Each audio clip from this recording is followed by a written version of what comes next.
Bismillahirrahmanirrahim. Assalamualaikum warahmatullahi wabarakatuh. Perkenalkan, nama saya Ali Alisha, NIM 90500-12208 dari Perbankan Syariah. Baik, materi ke-8, manajemen wakaf. Baik, langsung saja materi pertama.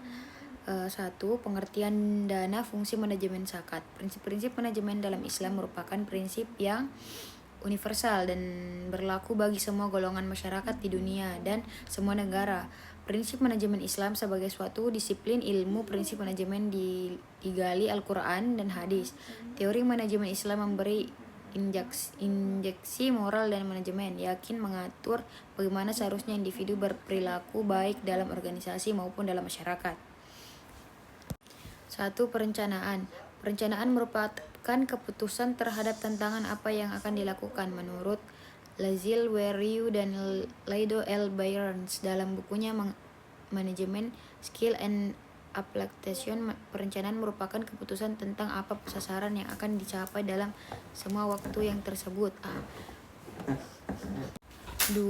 Pengorganisasian dalam mempertemukan dan memperkoordinasikan sumber daya manusia, sumber daya fisik, finansial, informasi, dan sumber daya lainnya dibutuhkan untuk mencapai tujuan yang dimaksud. Dalam pengertian ini adalah mengajak manusia dalam organisasi, membagi tanggungan jawab, mengelompokkan pekerjaan dalam beberapa unit, menyusun, mengaplikasikan sumber daya manusia dari sumber daya lainnya dapat bekerja sama untuk mencapai tujuan secara maksimal.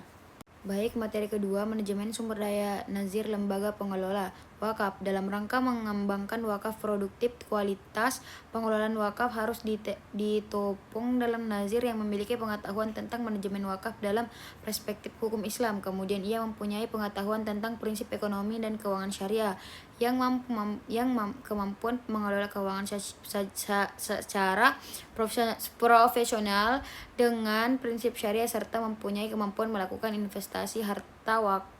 Ini menunjukkan betapa pentingnya manajemen SDM.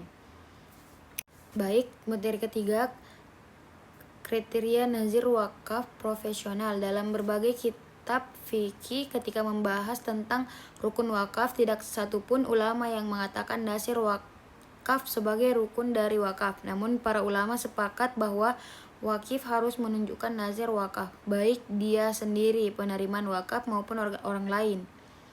Terus, perwakilan dalam perwakafan merupakan suatu keniscayaan untuk setiap barang yang diwakafkan, karena dalam setiap harta wakaf diharuskan adanya pengelolaan. Pengelolaan wakaf tersebut diwajibkan memanfaatkan dan membagikan keuntungan kepada mereka yang berhak.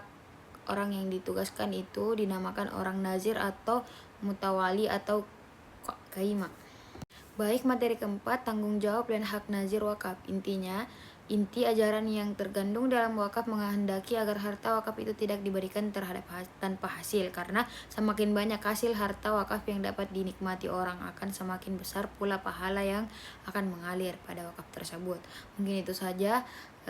Kalau ada kata yang salah mohon dimaafkan. Wabillahi taufik wal hidayah. Wassalamualaikum warahmatullahi wabarakatuh.